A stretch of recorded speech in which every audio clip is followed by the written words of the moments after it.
but no one prepares you for how hard it is to move a film camera. It is so hard. Yeah. And so like I was, all these dynamic moves, and I was gonna do all these like complex dollies, and in the end you're like, I'll settle for a push. I'll settle for a simple push. I just want a good day. We've been called a lot of things.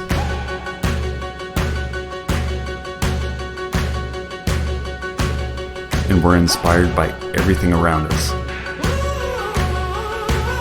including each other.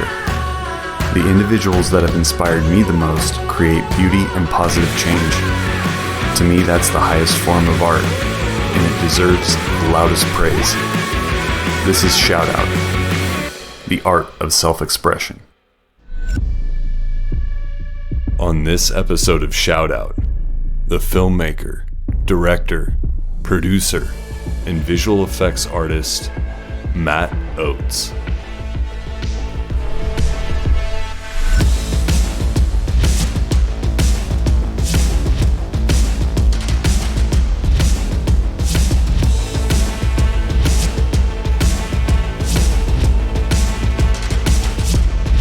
First time I ever touched film, it's like that was shot on 35 millimeter film.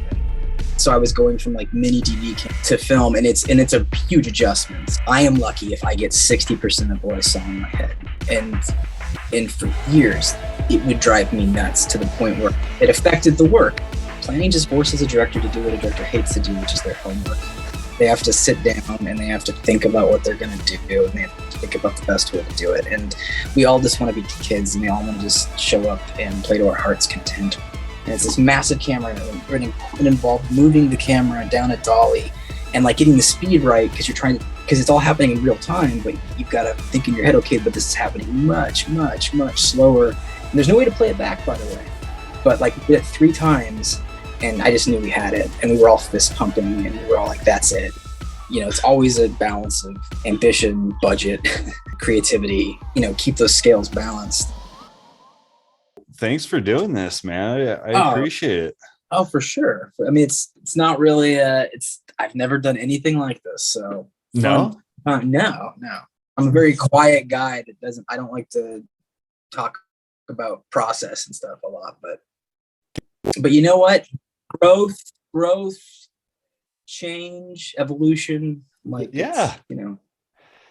Okay. So I want to dive into that right there, because I'm really blown away by the VFX that you have in the Disheveled Cuss video. When did you get into like doing dynamics? Is that After Effects? No, it was all Houdini. Okay. Houdini, and then composited in Nuke. I did a project about 10 years ago now. Never was released because we hired an effects artist who shall remain nameless, and he overpromised and underdelivered. And I had no ability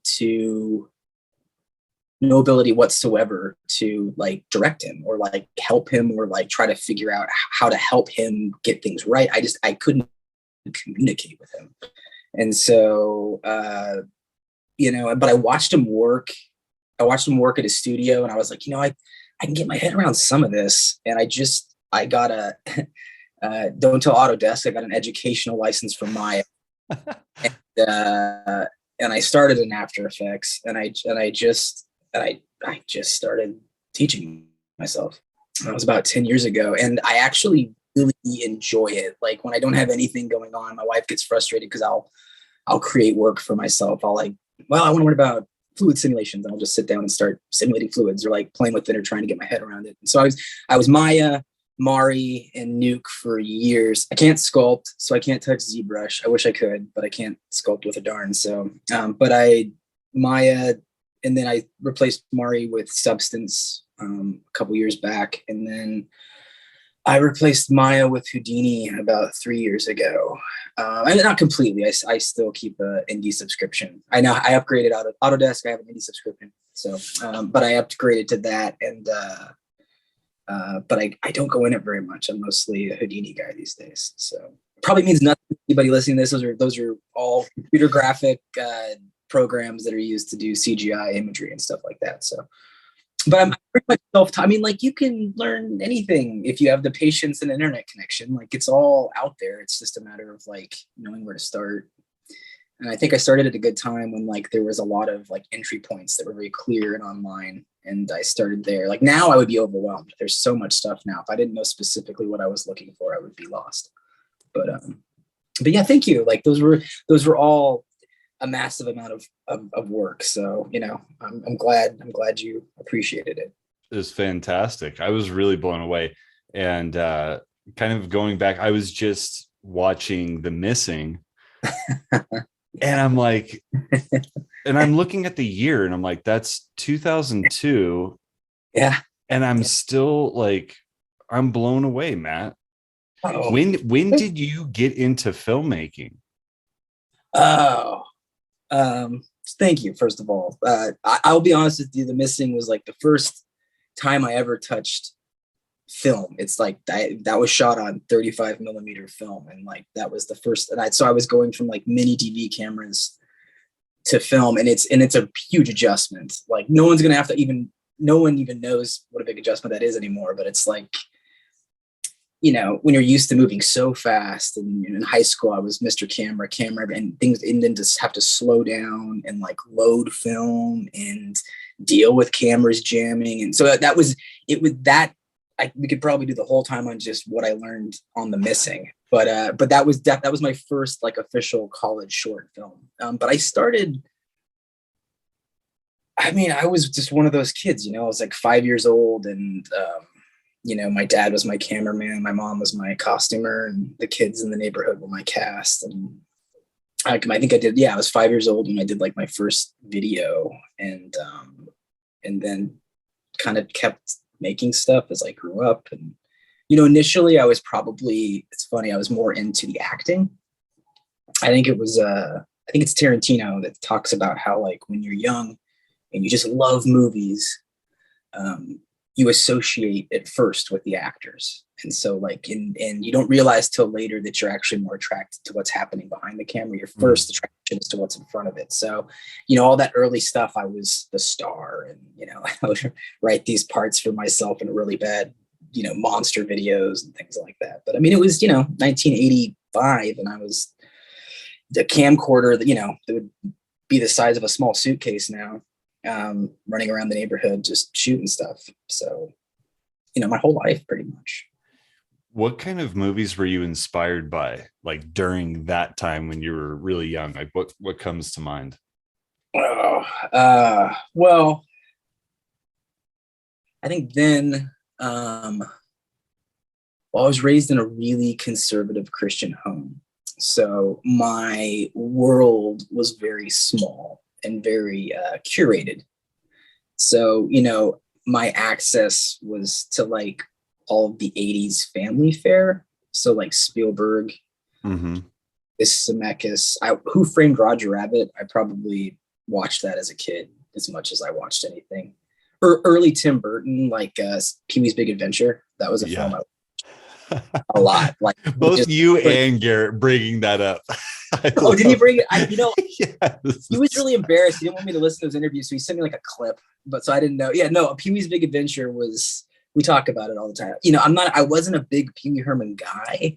I liked him. I watched Playhouse, but Big Adventure was like, I still think that movie's hilarious. I watched it. I still probably watch it once, every other year at least. I've shown my a couple of times, and it works for him. And it's such a brilliant lo-fi. He's got so little resources, and he does so much with them. I don't think Tim Burton was ever more brilliant than Pee-wee's Big Adventure. I'll stand by that. It's like psychological. I don't know what it was about watching it when I was a little kid, and I'm so happy that Garrett brought it up in his interview and that you're bringing it up now, because I'm like, it really did, like, it was just unique. Well, it was a movie where,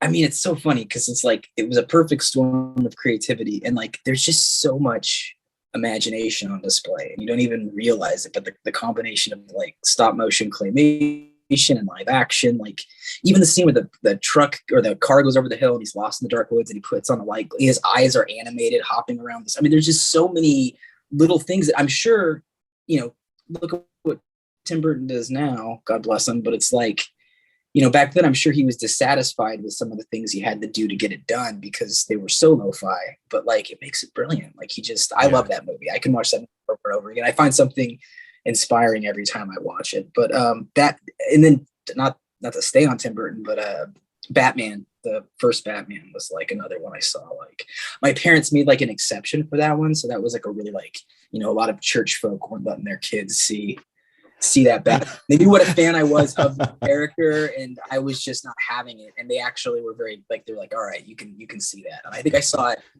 saw Batman 12 times in the movie theater.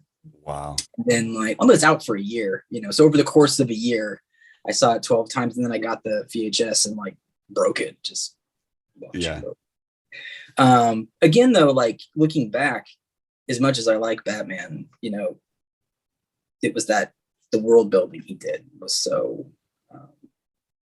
unique, that I didn't have the language at the time, but he takes Batman and he takes the darkest elements of Batman and blending it with German expressionism and, all of that stuff and film noir. And,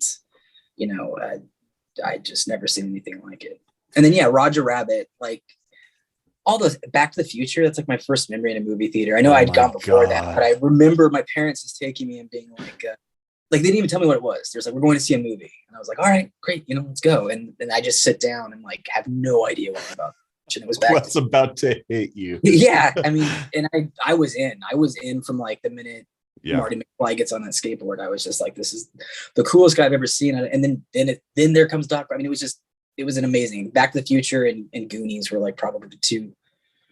It's funny, I don't carry as much affection for Goonies, but those were my two earliest memories that I clearly remember seeing. My first film, I guess, was E.T., but I left crying. I couldn't handle him astral projecting back home, and like, I thought he died, and I was inconsolable, so my parents had to take me. But those are the movies I grew up on, and those were the movies that inspired me. So like, in The Missing, to me, that's what's so interesting, I guess, about it is. Just to me personally, it's like, it's purely it's an escape exercise. There's no, the artistry is in whatever craft might be there, not so much in the storytelling or what it's doing with genre or anything like that. And I kind of do equate that to kind of the films I grew up on versus like, I think when we were all in high school, we're like the same age, right? I think we're about the same age. Yeah, right. Yeah, we were in that second golden age of the director that, every weekend you had like a new Soderbergh film or, Paul Thomas Anderson was getting started. So it was like that, I was my bottle fed Spielberg, Zemeckis, early Tim Burton, all that stuff. But then, came of age with like, the mid 90s Sundance movement. So did you go to school for film? I went to, because my heroes went there. I just desperately wanted to go to SC, but I did not have the grades for it. So I went to Loyola Marymount University. I studied at their School of Cinema and Television. But I went for 3 years. And then it's funny. So I made The Missing, technically I made The Missing outside of the film school. So like I made it on a summer break, but I was going to use it for my junior thesis.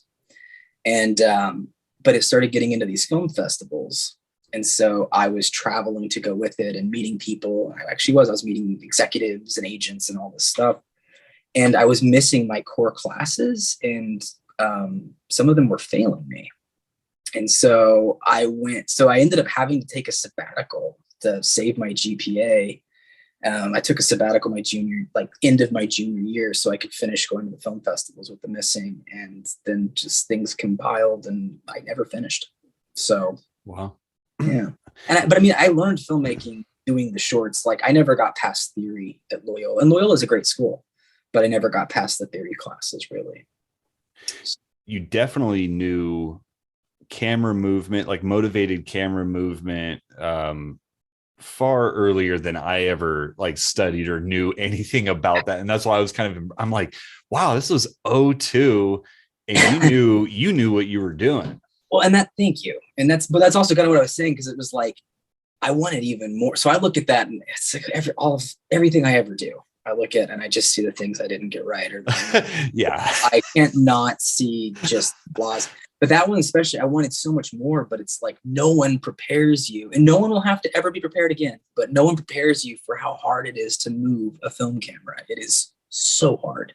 yeah. And so like I was, all these dynamic moves, and I was going to do all these like complex dollies. And in the end, you're like, I'll settle for a push. I'll settle for a yeah. simple push. I just want to get through the day. And I have a I met, I like to call him my director of photography. I haven't always worked with him, but I work with him whenever I can. His name's Paul Marshall. And I met him. He had just graduated FSU, and he put his phone number on the bulletin board at LMU, and I plucked it off, and I was interviewing all these DPs, and everyone, like because we were shooting 35 millimeter, like everyone wanted to work on our short. And so we had all the DPs at LMU were like all these like graduate students, all these guys were coming and meeting with these juniors that had access to the 35 millimeter and wanted to come shoot our film. And I met this guy, Paul, and like, I just was blown away by him. And he is still, I think, the most talented person I know. And so I work with him whenever I can. He shot The Missing, Coat Pockets, some early music videos I couldn't find that I didn't send you, that I did. And he shot my feature, and he shot the Creep a Little Closer, the Disheveled Cuss, the plant video. But he's amazing. I know this isn't about him, but like, he's an amazing dude. He came out of FSU with this whole classic. He went to school with M. Night Shyamalan's DP called Mike G. And like Paul was like, if you ask any of them who's like the most talented dude, they'll say Paul Marshall. And but he just kind of lives his life. He does a lot of work for the Discovery Channel, and he's happy. He plays with his camera. He goes in his garage at night and makes these weird pieces of photographic art. But he's an oddball genius. So he taught me a lot too. Like, in terms of, we sat down and watched old movies together when we made that, talked about how the camera should move and how we kind of wanted to move it like Hawks or Houston, and kind of how they used to be very purposeful, but their cameras moved a lot. But even back then, it was even harder to move those cameras. So if they moved it was very purposeful. So we worked a lot to mimic that. I haven't thought about The Missing, like, honestly, until I sent it to you. I hadn't thought about it in probably like 5 years. So it's really weird to be thinking about it. It was just, yeah. So it was a crazy experiment. We got a warehouse, and we built, like, the only time I've ever worked on sets. It's like all sets, and we built just tons and tons of sets, and it was very complicated, but yeah, I should watch it again. I haven't seen it in like 10 years. So that was going to be another question. Like, watching it, I'm like, this does not feel like any place that's really there, but there's no way that they were actually building this. Take me through that process. We found a guy that he built, and this is way back in the day, and this is before digital cameras. So like, this guy had built this gigantic outdoor green screen, thinking like he was going to get all this work. Like, he built it down here, and nobody wanted it because green screen was really hard with film. It was like, and if you were going to do it, you're going to go up to ILM or something. And so, right. So he was tearing it down. And so we bought, and he built it with flats, which is what you use. They're just like, it's real basic wood constructions that are like almost like the stars of a large door, these flats, and you just connect them and just plaster over, paint them. And so like, he just had built it out of flats. So we got like an insane amount of like flats for like, he was giving it to us for like $5 a flat. So we just bought this whole green screen, painted it white. And then my production designer had the brilliant idea of like, he connected them at the top so you could use both sides of the flats. So it was like the coolest set, because like, you'd walk down the hallway and you'd really walk into the detective office. And then, but like, if you were to walk out of the set, every wall was used for another location. So it was this weird puzzle piece set where it was like we were doubling up. Some of them were only partial sets, but it was a crazy construction of sets all built around these old greens. In fact, I think the green showed through in a lot, but because it's in black and white, you can't tell. So I think some of them we've left green. So if you were there, it looked weird, but in black and white, it looks good. So yeah, we built them in a warehouse, and then we shot the exteriors all in Lodi and Stockton.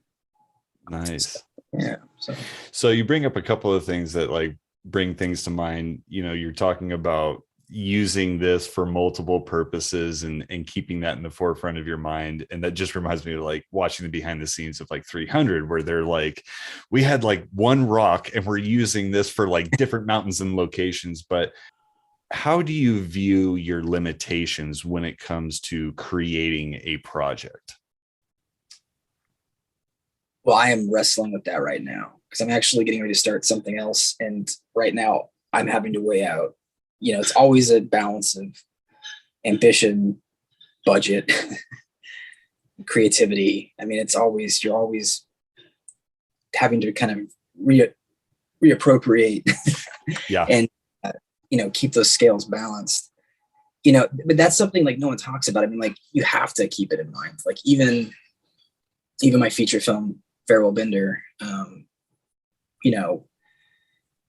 so many of those locations were just like use every part of the buffalo. You know what I mean? Like if you were at a house and you could get somebody else's bedroom at that house, you should double up wherever you can. I mean, because anytime you save money, you can put it somewhere else. So I mean, being efficient, making sure you're getting, and when I write too, I can't even imagine writing for a studio film because like you don't have to put these limitations on yourself. When I write, but let me interject. I don't think, and this kind of goes to the point that you were making earlier. I don't think that necessarily makes it better, because you think about Tim Burton and what you had said about Pee-wee's Big Adventure. And you're like, in the beginning, they were using every trick at their disposal as a team, and it made it special, man. It did. And you're right. I mean, I 100%, I don't think getting unlimited resources from a studio has necessarily helped Tim Burton. And I've liked a lot of the stuff he's done in his later career. I'm not trying to crap on the guy, but didn't necessarily make him a better artist. You're right. I don't know if he still does, but Steven Spielberg used to be after from Raiders forward, he became known as like a very responsible filmmaker. Before that, he was actually considered a very irresponsible filmmaker. But Raiders forward, he became like, and he was like very efficient. He would double up sets. He even cut in camera. So like, this was more important when you were shooting film than digital, but back then every foot of film is X amount of, it's so many cents and it adds up quickly to dollars. Mm-hmm. So he would shoot his master, but he would only shoot the pieces he knew he was going to use of his master. And then he would go in for his tighter stuff. But he wouldn't double up. He would start those tighter shots where he left his master. So he's kind of editing in the camera. And from there, you just pick takes. So it's like, and that's a very efficient way of filmmaking. And again, even him, like, I think something happened after Saving Private Ryan, which I do really enjoy, but it's like after that film, he became a much looser, less planned out, less economic filmmaker. And planning just forces a director to do what a director hates to do, which is their homework. And they have to sit down and they have to think about what they're going to do. And they have to think about the best way to do it. And we all just want to be kids, and we all want to just show up and have the big box of toys in the sandbox and play to our heart's content. We don't want to be adults and show up and have a plan and lead the army efficiently. And some filmmakers, it works to their advantage. And some filmmakers, I think, suffer from the lack of preparation. So I don't think I could ever not.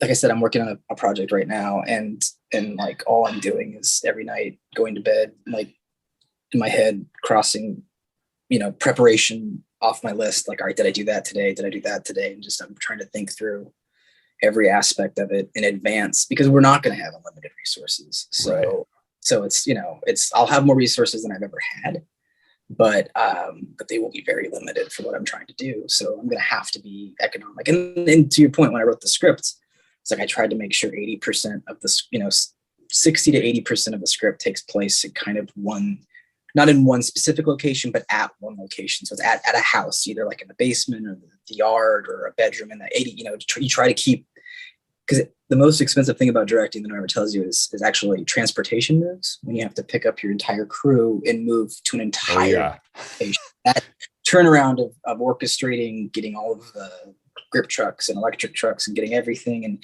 getting all of the honey wagons and all of the just the porta johns, getting everything moved. It's moving a circus. And so, every time you move that circus, there's just a hard dollar amount to moving the circus. So the less circus moves you have, the more dollars make it to the screen. So, I tried to write the script and have as few major location moves as possible. And, so that's just kind of how my mind works. It works like, okay, like how can I approach this in a way that's going to stretch the dollar?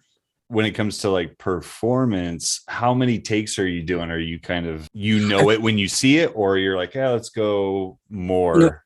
I didn't send you the short film, The Closer, did I? I was on a train. I don't believe so. I have this one unfinished short. I should have sent it to you because performance-wise takes, actors, that it's funny for a guy and I came up acting. I met Garrett doing theater up in Northern California. So like I've done time on stage. I've studied Stanislavski. I've studied Meisner. Not deep, but I mean, I've done my time with performing. You think I'd be good at working with actors, and for a long time, it was probably my weakest component. And I did a short film called. So I used to, couple of takes, great. It was kind of Clint Eastwood about the whole thing. Like, great, let's move on. Yeah. And I could tell actors were always disappointed, like felt like they had other layers to get to, or other, they could go a little deeper on something. And I did this short film called The Closer, and I worked with two very talented actors, and Paul Marshall shot that one, and he came up to me and he was like, "You are bordering now on Kubrick. Like you've got to get your takes."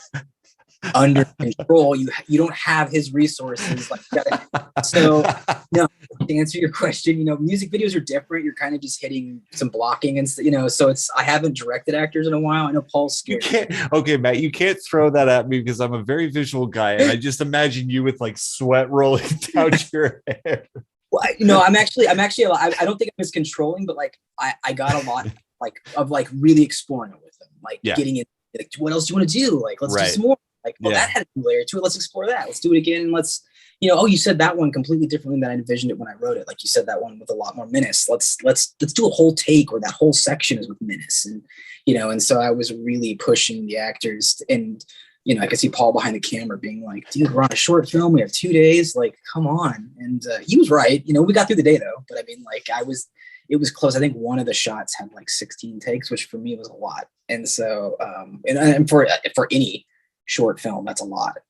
I would say typically if everyone knows their lines and is rehearsed, on an independent film, 3 to 5, somewhere in there, unless something goes wrong or unless something's really not working, 3 to 5 is a good amount of takes. Yeah. So if money wasn't an object, what would be like the ideal situation? Would you just like overshoot and like, let's play as much as we can, or, where would you spend it? That's a good question. So Fincher has kind of I knew he was going to come up. Well, if you talk about stakes and economy and like controlling and all that, social network, Kubrick, Fincher, those are like the two. Yeah. But I think Fincher has a bad rap. Like he gets called out a lot for like insane amounts of takes, and like I heard, I think it was Jodie Foster told the story that he's really not that bad. She's like in Panic Room, there's like a shot where like she's trying to escape from the room and she's got her daughter's insulin in a bag, and she's like, and then Dwight Yoakam tackles her and she drops the bag and it spins out into like a close-up on the close-up. It spins into a close-up. And he did like something like 30 or 40 takes of the bag getting in front of the, spinning out into the camera. Well, the thing is, 29 takes, the bag just didn't land in focus and you can't use those. So he'll sit there until he gets it right. He won't move on. He won't change the shot. He's going to get it right. But if he gets it on take 1 or 2, he also is not Kubrick, where he needs to just keep doing it for the sake of doing it. I think, Stanley at the end was, by all accounts, like he was just obsessive compulsive, and sometimes he would get caught in a loop and he would just keep going. Yeah. Not because it needed it or you're getting any deeper levels, but just because he was convinced there were deeper levels. So yeah. So, and versus, Fincher, I just think won't settle. And that's way more admirable to me than getting stuck in a loop or being controlling, and I obviously have never worked with Fincher, and he's got his crew, and they're down to his key grip. Like everyone that works for Fincher only works for Fincher, and he always keeps them. So like there's not even a lot of, I don't know a lot of people that have worked for him. I know a lot of people that have worked for a lot of other filmmakers, but he's someone who's like very mysterious and keeps everything very close to the chest. And so maybe he's insanely difficult. Maybe he's really controlling, I don't know, but that story Jodie Foster said made a lot of sense. And I find that admirable. I don't think you should settle if you don't get it right. So I think, that's where I'd put my time and energy. But he also plans a lot, and he's very methodical in how much he prepares. So like you should know the sections of your film that you're going to have to get right. And you should make sure, highlight those areas and commit your resources to making sure those areas you get right. And then have the other parts of your film that maybe, because all films have compromise. So like maybe find the part that like, if it's compromised, it's not going to kill it, and put a little less there. But, and so I don't know if that makes sense, but it's no. It brings up also another good point, that it's like, how do you weigh, obviously you're working with artists, they're performing, and they're like, they have their own take on it.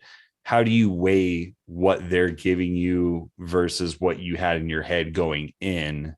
Well, that's okay. So that was the hardest thing about The Missing. That was like the hardest thing, was like, granted, if you read it, it was definitely written by a film student. It was not a great script, but, I still definitely saw every piece of it very specifically in my head. And I always do. I always see things. I see them clearly while I'm writing them, and I see them clearly as I'm envisioning them. And you are lucky if you get 60% of that. In my experience, I am lucky if I get 60% of what I saw in my head. And for years, it would drive me nuts to the point where it affected the work. I mean, like, I would get so discouraged, or that it would color the entire way I direct a scene if something was off. And as I've, gotten older and hopefully more mature, and you learn, it's like, all right, that's what was in my head. But now I'm working with 20, 30 people, and they've got what's in their head. And maybe what they have in their head is better than what's in my head. And like, and so it's really, the job becomes easier because now you're evaluating other people's ideas and work, and you're making sure that everything falls under a common vision, but you're making room for them to take some of the work off your plate and potentially make the film or project even better. Like shooting with Paul, and not to keep talking about Paul Marshall, but I hadn't worked with him in a while. So when we shot that last video for Disheveled Cuss, like I trust him so much that, like, I spent all my time really, because I didn't have an art director, art directing the location, and then like getting all of my visual effects data. And I just trusted him I would just come in and review. I think I only made him change lenses like twice. And then, the rest of the time I was just like, oh yeah, this looks great. And I mean, we talked it through. We had our shots. We had a shot list. We were both working from a common place. But I let him, I didn't try to control him. I didn't try to make sure it looked exactly like I imagined it. I tried to make sure it looked exactly like he thought it should. And I hired the right person. Yeah. And how he wanted it to look looked great. And so like I trusted him to just sort of run with it. And, you learn to let go. But, I guess that's the big, that's a hard, some directors don't, some directors, but I just think otherwise you're hurting cats, it's like, it's such chaos that it's like, if you're just obsessed with making it look like exactly what's in here, you're just going to go crazy. At least I am. Yeah, no, it sounds to me very similar to parenting, it's the same. Yeah. It's the same game. And it also brings up, like, have you watched the movie Blue Jay by Mark Duplass? I have not watched Blue Jay. I love Mark Duplass. I love the Duplass brothers, but I have not. Yeah. How they set that whole thing up was fascinating to me, because it just seems like an exercise on letting go, because they said that they didn't have a true script. They just had bullets, and they're like, all right, generally we're going to go here. Generally we're going to go here. Generally we're going to go here. And let's just wing it for every scene. That's awesome. I mean, I would love, it's funny. So like after I tried to write, so like after my first feature, I got this idea, and it was before Mumblecore. It was before the Duplass brothers and the Puffy Chair. Is that what they're big? Yeah, that was a big one. It was like right before Puffy Chair. And so like I hadn't seen any of that, but I was like, okay, I wanted to kind of do what Coppola did on The Rain People, which is like just come up with a story that was on the road, take a small crew and a small amount of, and just sort of go out and find the film. And like, and I actually, like, I was writing the story structure with a friend, and we had like in my office was like, we were going to kind of drive as much of the old, Route 66 as we could. And we had this kind of hackneyed, but, we had a story to put our characters on the road and we were, we knew what towns we were going to stop in, and, we knew roughly what was going to happen in these key moments, and the rest of it we'd have to find. And it was funny. I ultimately decided I didn't have enough. I had some financing. I actually had conversations with American Zoetrope, Coppola's company, about trying to get them to kick in. But those didn't come to fruition. And I ultimately decided I didn't have enough money to do it safely. I was worried about someone getting hurt or, out on the road, and so I killed the project, but I've always kind of regretted that sounds like such a fun exercise. And like you said, an amazing personal discovery, and the pushing yourself to let go like that. It sounds so rewarding. So maybe someday I'll put enough money together, and I'll find an insurer to. Oh my gosh, it does. It sounds like so much fun. Let's open up the spot to give a shout out to anybody that has helped you along the way or that you've been inspired by. Yes. One of my early mentors. So like after The Missing screened at a festival in New York, and this executive from Paramount named Mark James came to a screening and asked for a meeting, and took me to Paramount New York. Like I'd never been to like a studio meeting before, and I was like, 20, and I was at Paramount meeting, and he was like, look, your film's a student film, but it was impressive visually. And he really encouraged me and continued to, like, when my first feature got into the Tribeca, Mark James, he was the vice president of Sony New York. And so he made sure like everybody came and saw it. He made, he's always been very supportive. Now what he does, he's a kind of like a lit agent. He goes and finds books for studios before he left being an executive, and he became a book finder. He goes to book fairs, he reads, he finds stories for studios to option before while they're in galleys. So, but I still call him, we still talk probably once a year, and he's great. He's an awesome dude. I was in a movie night. We would meet every week. This filmmaker, Greg Marks, his house, he did a really great film called 1114. If nobody's seen 1114, you should check it out. It's really interesting. And he has a crazy story. Like his career is ups and downs, but he's a very talented dude. We approach film very differently, he and I, but he was a few years ahead of me, and like he encouraged me as well when when I needed it. And then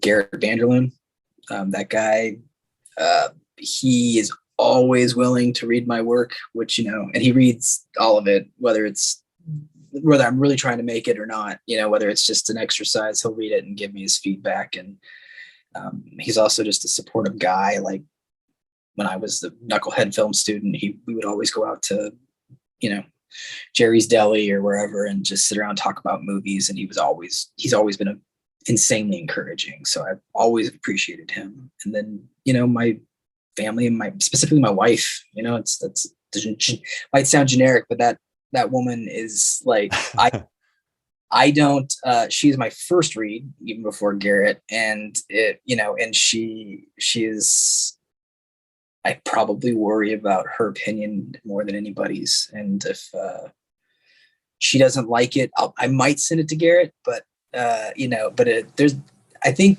there's one or two that she was like, not this one. And I just might've buried it. She's a critic, but she does it lovingly, and she always supports me. And there's been plenty of times, and I still wrestle with that idea of like, do I keep going at this? Do I pivot? It's such a weird industry these days. And it's, not the industry, It's not the industry I envied when I was growing up, and dreamed about, and it's not even the industry that I started in. It's a completely different space, and that's not a complaint. It's just an observation. And but there have been times where I'm like, okay, well, I don't know, maybe this isn't the space for me anymore. I don't really have a big interest in television. I like movies. I like a good old fashioned 3 act structure. No. And there's less and like, trying to, it's so funny. I was at a party and I was talking to some young people, and and they were telling me, oh my God, like movies, who wants to sit down for 2.5 hours and watch one story? And I was like, well, but you'll watch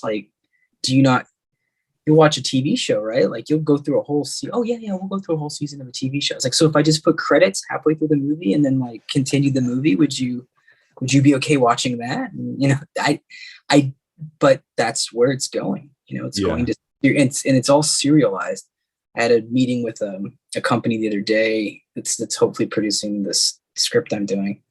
And, they said there's like a lack of film writers because everyone's learned to write TV, and TV is serialized. There's not necessarily a beginning, a middle, and an end. It's a continual beginning. And you just keep restarting and you keep revisiting a first act, and it's a prolonged first act. And so no one understands the idea of a beginning, a middle, and an end. So it's just but all that to say, my wife keeps going, no, there's a space for filmmaking. There's a space for, it's like, she keeps putting my head down and forward. Yes. So, she's amazing. Do you think it's going to come back to that? Because I've thought that exact same thing, where I'm like, it's weird how, it's very TV strong right now, but every once in a while you get one that you're like, that was a great movie, and not necessarily a blockbuster, but you're like, it's just that interesting story that worked, and it does kind of hit. I'm not always. I am usually hopeful. I do think it could. I think with what happened with HBO Max and everything recently, and kind of where Netflix is heading with their, stock plummeting and all that. I think people are, there was this big push for a long time of, spending these massive budgets on these 10 episode seasons and to get subscribers, and we're seeing the subscribers don't stay. So I've heard more than one person talk about how a lot of these places are gonna have to pivot to a model where instead of making 10 episodes, they make 10 movies, and for maybe one of the shows they'd want to do, so they'd have more content, they'd have they'd have a greater variety, and I think, but I don't think, and this isn't a bad thing, I think there'll be cheaper films. I think the $5 to $10 million range budget is going to become a valid budget, and that's exciting to me. I think that's a range where art can live, and so and that's where commerce doesn't necessarily have to control everything, because that sounds like an insane amount of money, but to a lot of these people that are in a lot of these studios and companies, that's doable, and they'll kind of leave you alone at that price point. If you prove that you can responsibly make a movie for 5 to 10, and they like the script, they'll do it. And so I think it will. I really do. And I just think, we've got to start working on, because even movies, and I love a good superhero film, but I'm not in any way bad mouthing Marvel, but even those condition you to be serialized. You're like James Bond, the old James Bond movies, James Bond Will Return, they condition you, they end on cliffhangers, and they prepare you for the next, instead of teaching people the satisfaction of a complete story. Yeah. So, I think it could come back. I'm not, on my better days, 100% it's coming back. And then on my, weaker days, it's like, it could come back. Okay. This dovetails perfectly. If you were going to give advice, given your experience, if you're going to give advice to somebody who's coming into filmmaking or just making videos, what advice would you give? Like, just wants to the visual medium. They want to do something, tell it within a visual medium. Is like, or separate it, or separate it to, like, if you're going to go just video, or if you were going to go specific hard on filmmaking? I mean, if they want to be successful, the one film brand, like at horror films, I mean, they are always coming out of this pandemic. We're gonna have a glut of them. They always make money, and people always want them. You know, and no one says you have to stay there. But if you have any love at all, which I don't, so it's unfortunate. But like, if you have any love at all for horror film, like I would be like, embrace it, nurture it, make The Exorcist. You know, that's a great horror film. You know, make a really amazing horror film, and then you can make whatever you want. You know, but I would say, but I mean, that's more of a specific plan to attack the industry, like a plan for someone that just loves a camera and making things and loves telling stories. You know, you just, you know, don't. I think it was Bill Burr that said, I know, weird pull. Bill Burr wisdom. I love it. But I think it's a weird pull. And I don't endorse everything that guy says. I want to make that very clear. But I did like, he said, don't wait to be told you can do something. Wait until you can't say, you know, he said, don't wait to be told you can do something. Just start doing it until they can't help but want to work with you. And I mean, I think it's true. Just put your head. I mean, look, I'm drawing a blank on his name, but the guy that did Tangerine and did Florida Project and Red Rocket. I mean, that dude is an amazing filmmaker, and he just grabbed an iPhone and started making stuff. If I was starting today, you know, I would. I like that I got to work with film. I don't long for it. It had a lot of complications about it. I'm not one of those guys. I think it's gotten easier to make movies, and whatever aesthetic sacrifice there are worth it when you come into how much easier it is to grab a camera and tell a story. I would, you know, just go make it. I mean, go make it. And you know, it sounds super cheesy, but like, you know, the only thing you have to offer this world is who you are and how you see things. And it takes a really long time to figure that out and to stop emulating people. Yeah. And so, you know, The Missing, I'm proud of it, but that was Howard Hawks, that was John Huston, that was old B science fiction films. I was definitely emulating people. Like, I was intentionally emulating people. And so it's like, you know, who are you? What do you have to say? Like, what makes you different? And really nurturing that. And because that's all we have to offer anybody is who we are. And that's what we're supposed to be doing when we tell stories. We're supposed to be sharing ourselves with other people. And so I would nurture that, grow that. And if you do that, at the very least, you can have pride in what you did. Even if it doesn't sell or doesn't light the world on fire, you were honest to who you are. And you never have to have any shame for that. That's great advice, man. So when did that moment happen for you? Like, what was the project that you were working on where you're like, I'm going to do this thing the way I want to do it and how I see it?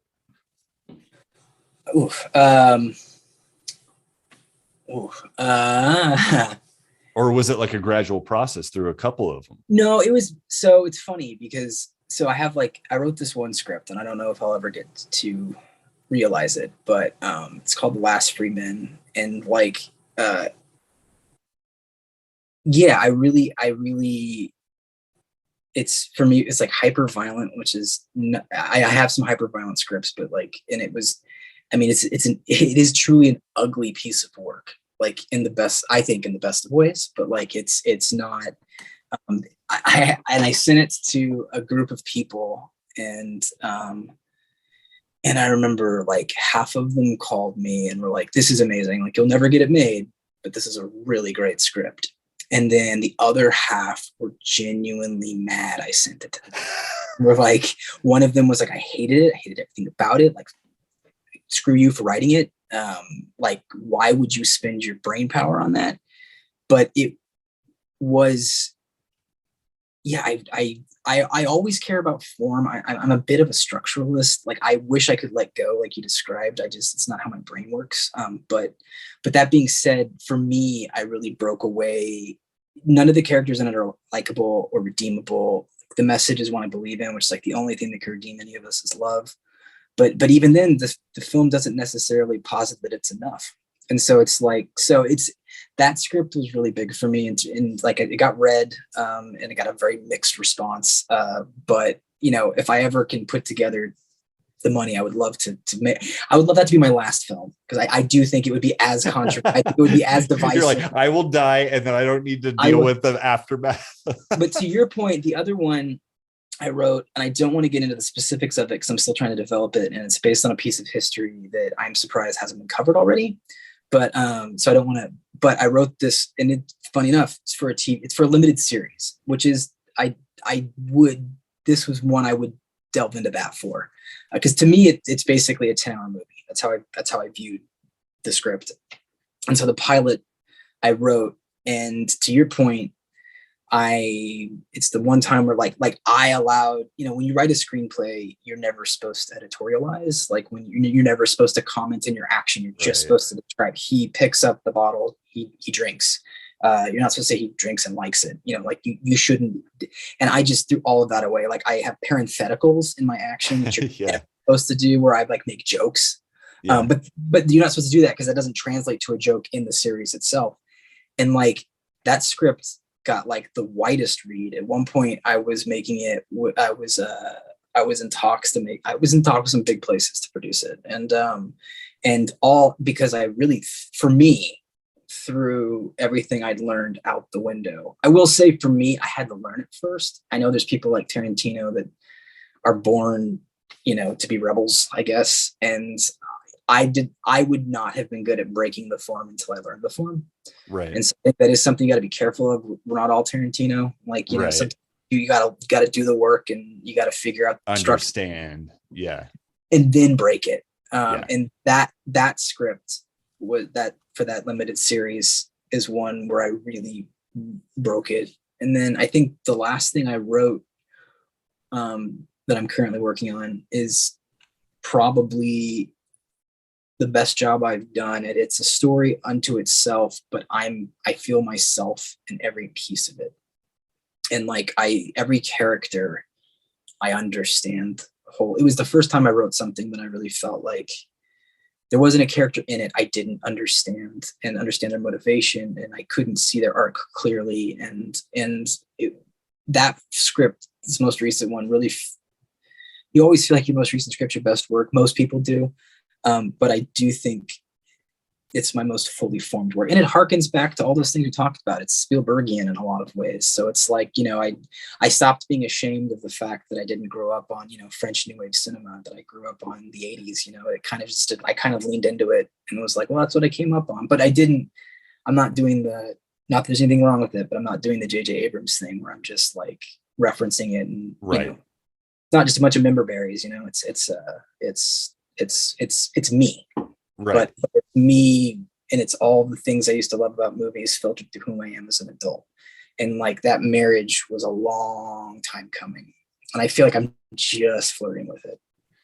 So. Yeah, it kind of reminds me of like it might be an interesting reference, but like Bruce Lee talking about, you know, his, you know, graduation through many different styles to the point where he reaches no style.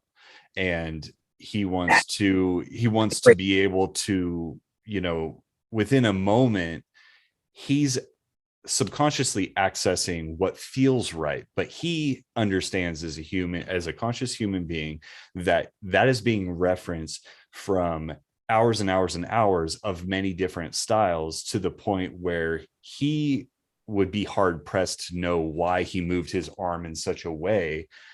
To me, it sounds like you have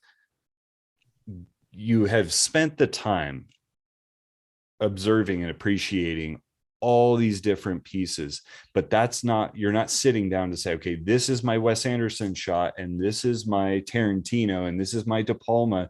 You are simply saying, like, this story calls to me on a subconscious level. I'm going to do what feels right in the moment, and I'm not going to be thinking like I'm referencing it from here. You're just doing it because that's who you are now, and that is its own unique representation now.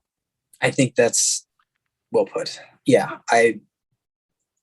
Yeah, you know, like I, I always outline, but, yeah, it was like, I didn't overly think it. I sometimes will too tightly outline, and this one was very loose. And it's funny because there was a lot of, I've heard from people who have read it, there's a lot of tropes in it, but then like they're always subverted. And I keep getting asked if that was intentional. And to your point, it's not. My arm just moved that way.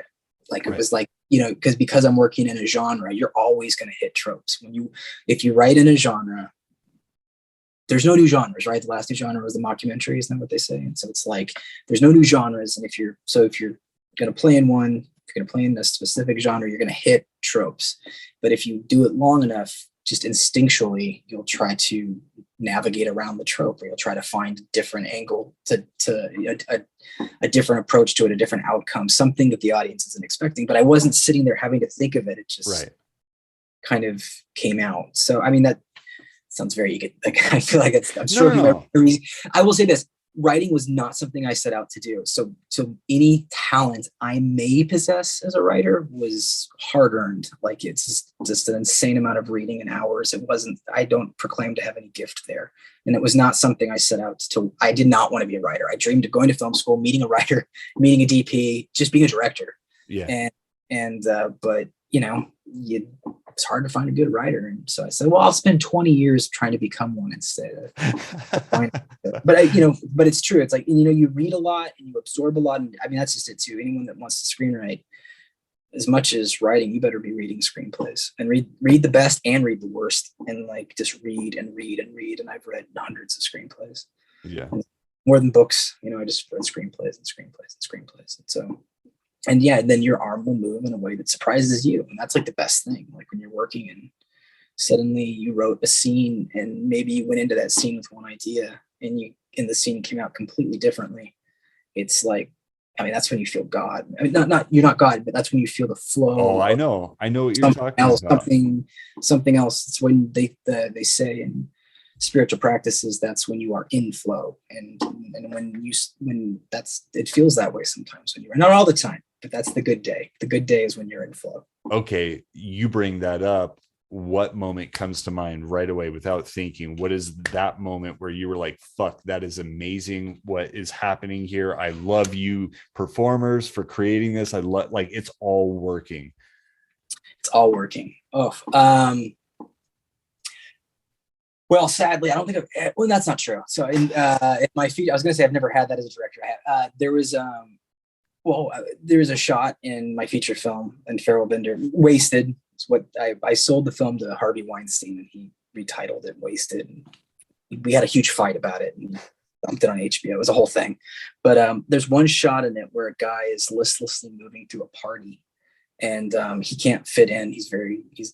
And he sits down. There's this one slow motion shot, and like I really had it in a dream, and I saw it very specifically. And I immediately like called my DP, and I was like, I want to do this. And I described the shot to him. He was like, I love that. Let's do that. And I called my production designer, and I was like, I want to do this. And we got there on the day. And I say, you never see it how it is in your head. And that's like one of the times, like I remember, because we had this crazy huge French camera called an Aton.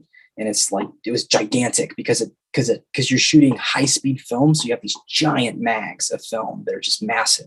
And it's this massive camera, and it involved moving the camera down a dolly and like getting the speed right, because it's all happening in real time, but you've got to think in your head, okay, but this is happening much, much, much slower. And there's no way to play it back, by the way.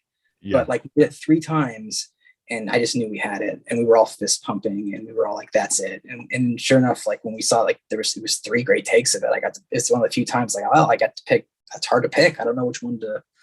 And that was a perfect moment. That one really stands out.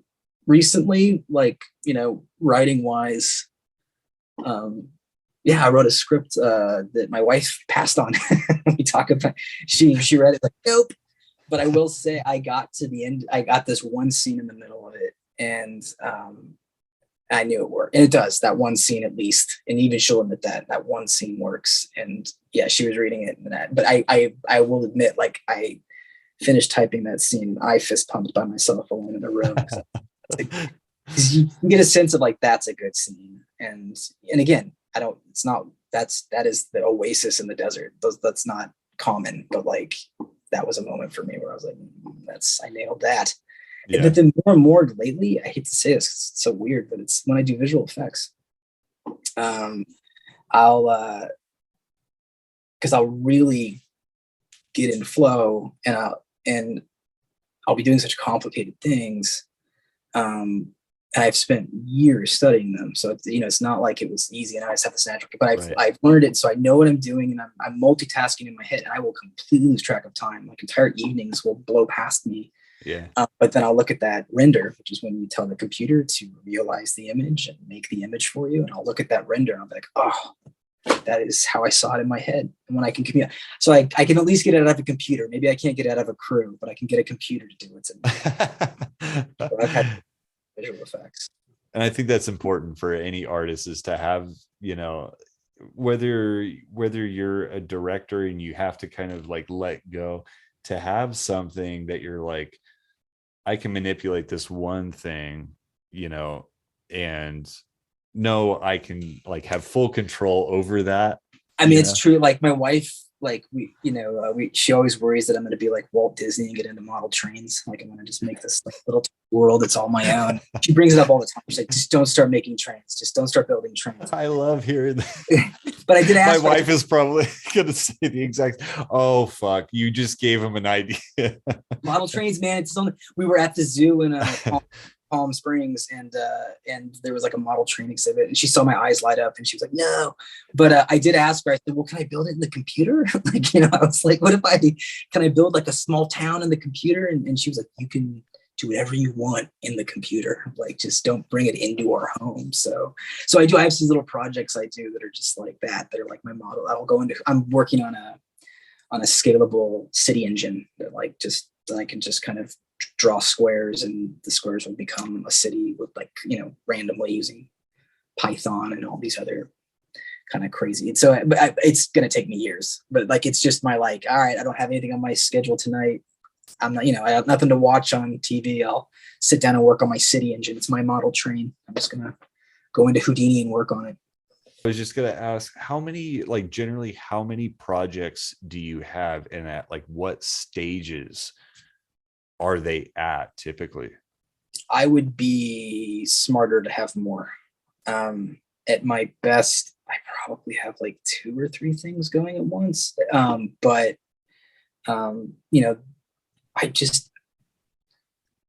can't really pursue something unless I genuinely love it. And so it makes for a heartbreaking life, because you end up pursuing things that don't happen, and you've fallen in love with this thing and it doesn't happen. Like creatively getting your heart broken over and over again. But it's just how I work. I've tried to all right, this is a smart project. I may not love it, but I'll try to push this forward because this can get made.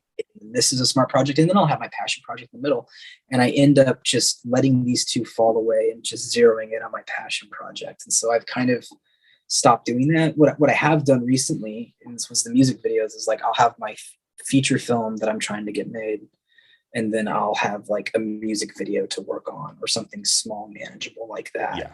And I'll try to make them like the music videos, the more recent ones. Like I think the biggest crew was like 4. Like I was intentionally trying to make these small, contained. Some of them I was my own DP, which I'm not good at. But like I was just like, all right, like these are baubles, and these are fun, and these inspire me, and so these will be what I'm working on while I'm trying to, get these bigger things. Because that's the frustrating thing about writing and filmmaking, is when you write your own films, it's like being an architect. But all you ever get to do is make the blueprints. You never get to build them. I know. Like so it's like, it's so nice to have small, it's all right. This may not be a full-blown house, but I'm going to design this tree house, and I'm going to build it, and I'm going to see it in my yard. And that will keep me going for another year. And so that's kind of the purpose of the smaller projects, while I'm, doing my big Frank Lloyd Wright piece over here. I love the metaphors, man. I have a friend who lives in Pennsylvania, and he sent an actual I'm here, taking a shot of the falling water. I'm like, you lucky bastard. There's falling water in person. Yeah. How did he say it was as cool as it looks in the pictures? Did he tell you? Like he's visited multiple times. My friend Kurt, he lives in Pennsylvania, so like he just goes out there and checks it out. Oh, that is such an amazing piece. I've only ever seen the picture, but I mean, it looks amazing. I'd love to see it someday. Yeah, I would say probably 4 or 5 years. I went on a tear where like every day, I don't even know why. I have no idea why, Matt. Like I was just like get on Pinterest and I'd like look at like high design, beautiful buildings because it would put me in like this amazing like state. Architecture can move people like nothing else. I mean, there's something about, because it's so human, and it took so many humans to realize it. It's not just but there was a hand behind it. I mean, great architecture you can't compete with that. And I mean, I don't think the best movie can compete with the best building personally.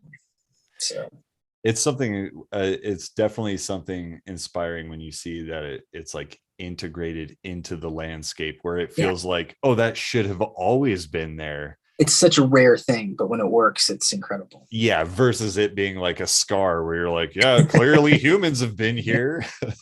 Totally. And falling water is one of those rare things. I would love to see it someday. Yeah. But it is, I guess that's an apt metaphor for writing the blueprints. It's to frustrate. I don't know if I might've been ripping that off from somebody. I don't want to take full credit for it, but that is the frustrating thing about writing is, I can only imagine being Frank Lloyd and only ever getting to draw those places, never getting to see them. Yeah.